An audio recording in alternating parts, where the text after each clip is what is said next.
commune d'Ancenis et la commune est ravie de vous accueillir pour la deuxième année, M. Mimou, avec votre association. Il s'agit là du don d'organes et je crois que c'est le don ultime de soi-même. Et c'est à remarquer parce que c'est donner l'un de ses organes, ça veut dire qu'on se projette au-delà de notre propre mort et que c'est pas si simple que ça à envisager. Maintenant, c'est en train de s'installer comme un événement. La deuxième édition, ça se conforte, ça s'amplifie. Et donc, on est ravis. Vous avez su créer une dynamique et puis vous avez apporté dans cette journée, on va voir le déroulement tout à l'heure, des moments de rencontre supplémentaires et vous adresser à tous les publics. Et c'est ça qui est important.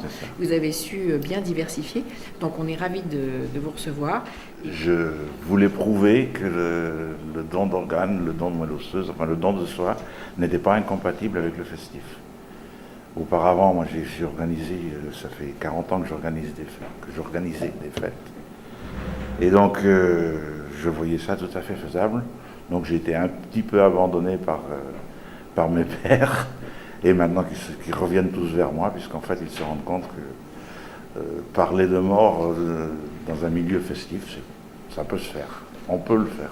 Et les gens sont plus réceptifs.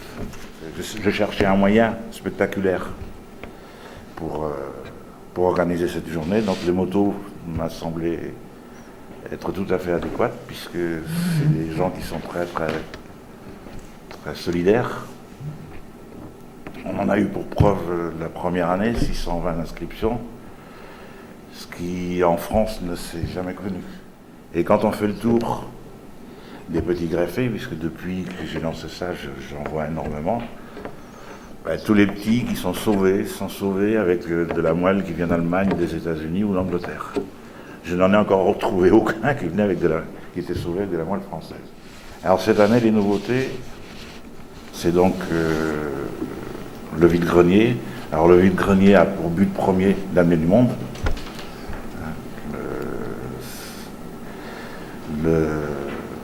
Le spectacle pour enfants, lui, il a pour but d'amener la tranche d'âge 25-40 ans, c'est-à-dire les jeunes parents.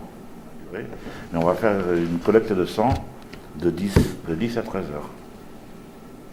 À la Charbonnière aussi. À la Charbonnière aussi. Tout se passe là. C'est là où on l'a fait d'habitude.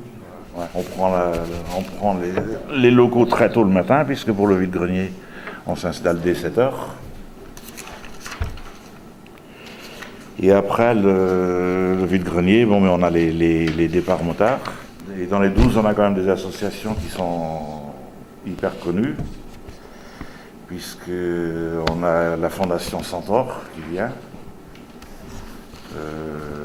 Je pense que l'année prochaine, on aura la Fondation Progref aussi. Là, je suis en négociation aussi avec eux.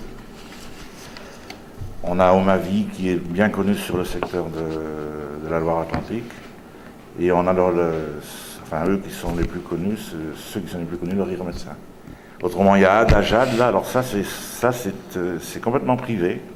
Ce sont des gens de la Varenne. Et ces gens-là, ils ont leur fille qui est mariée dans la région parisienne. Et ils ont eu une petite fille l'année dernière. Enfin, elle a maintenant un peu plus d'1 an. Et elle est née avec une maladie orpheline. Actuellement en France, ils ne peuvent pas la soigner pour la maintenir en vie, donc ils sont obligés d'aller à Londres régulièrement. Et ils espèrent avoir la possibilité de la greffer aussi. Le départ à 10h, il est donc échelonné sur 4 départs. Ça nous fait le dernier à 10h45. Et ça m'a permis de prévenir tous les gens qui sont venus de loin l'année dernière. Ça leur laissait quand même grosso modo une heure supplémentaire. Ce qui fait que jusqu'au dernier moment, on attendra le départ du dernier groupe, de façon à pouvoir les recevoir. Et puis le but, c'est pas de les faire rouler pour rouler, parce que, ils ont d'autres occasions. Là, c'est plus pour sensibiliser les gens.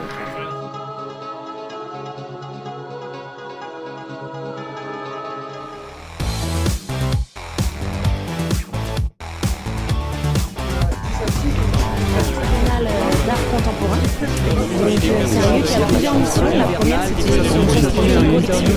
Ici, on a plusieurs